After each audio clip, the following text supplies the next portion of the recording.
Greetings, Rajee Narinesingh here, transgender activist, author, and actress, currently on season 3 of the reality show Botched. So I always talk about my activism. And for me, activism has been such a major part of my life, really. For the last 18 or so years, I have been an activist in the community. But even before that, I feel like I've always had like the spirit of activism in me. I remember in high school, volunteering for the community hospital and the Red Cross and the United Way. I've always had like the humanitarian consciousness about me. Well, I feel like my true hardcore activism started in about the late 90s, probably like 97-ish, 98-ish, in that range. And it began with a phenomenal organization called the Yes Institute, formerly known as Project Yes. Now, the Yes Institute was created by two great, fabulous women. Connie, and I hope I don't get her last name wrong, Burden and Martha Forgate.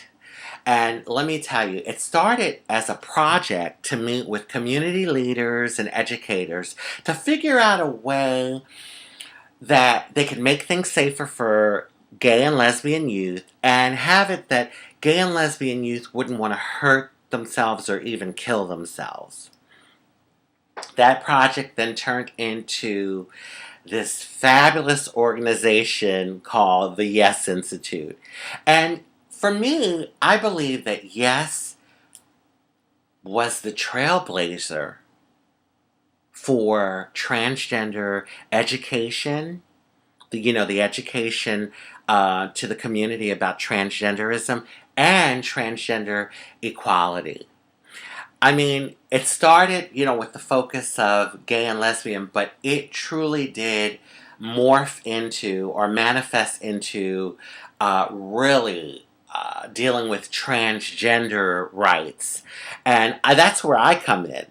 Now, the mission statement at Yes, and I want to get this correct, is to prevent suicide and ensure a healthy development of all youth through powerful communication of gender and orientation. Well, I can tell you, Yes is truly that. Yes truly lives their mission statement. And it has been such a pleasure to work with Yes through the years. I started with Yes at a time when, as a trans woman, it was rough.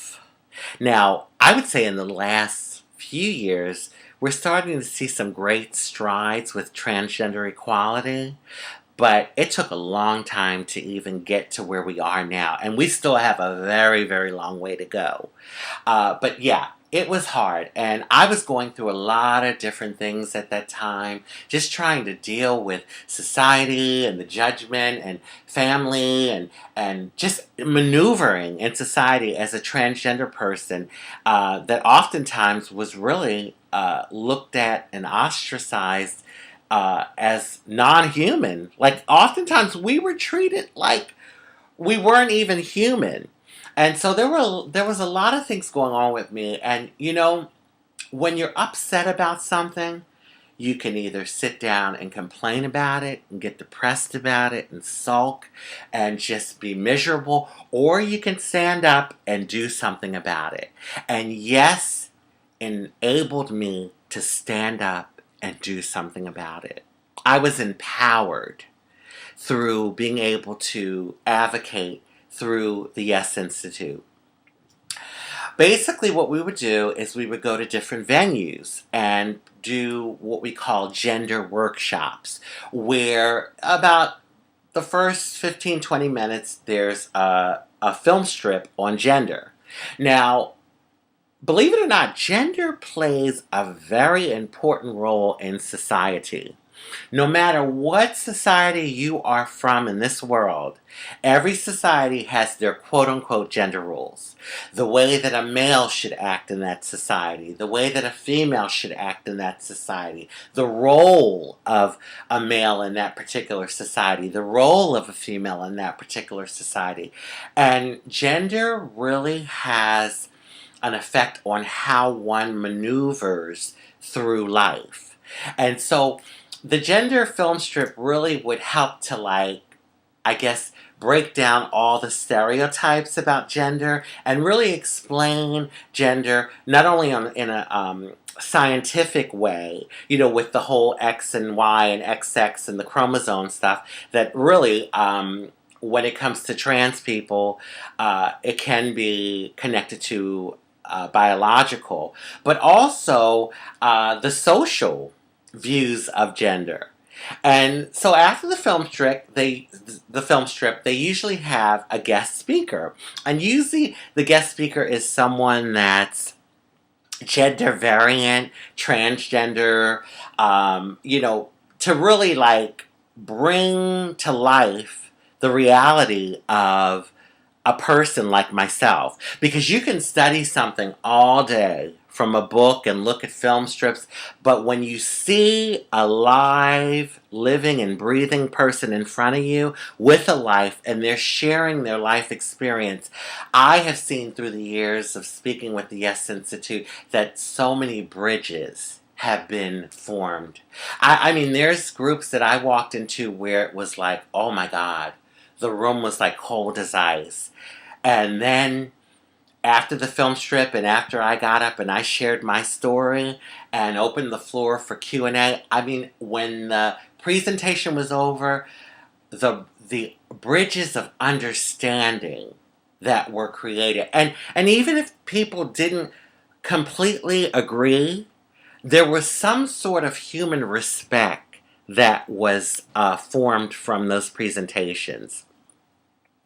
It has been such an honor to be a part of what I consider just a truly phenomenal organization with such dynamic individuals who I believe led the way.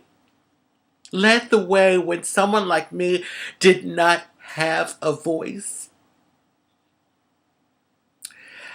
I want to thank Yes from the bottom of my heart. And I just, you know, I just wish the best for your organization. We have a lot more work to do, and I know that you are there in the trenches advocating and educating the world about gender issues and orientation. Love, peace, and blessings, and I'm proud to be a part of the Yes Institute.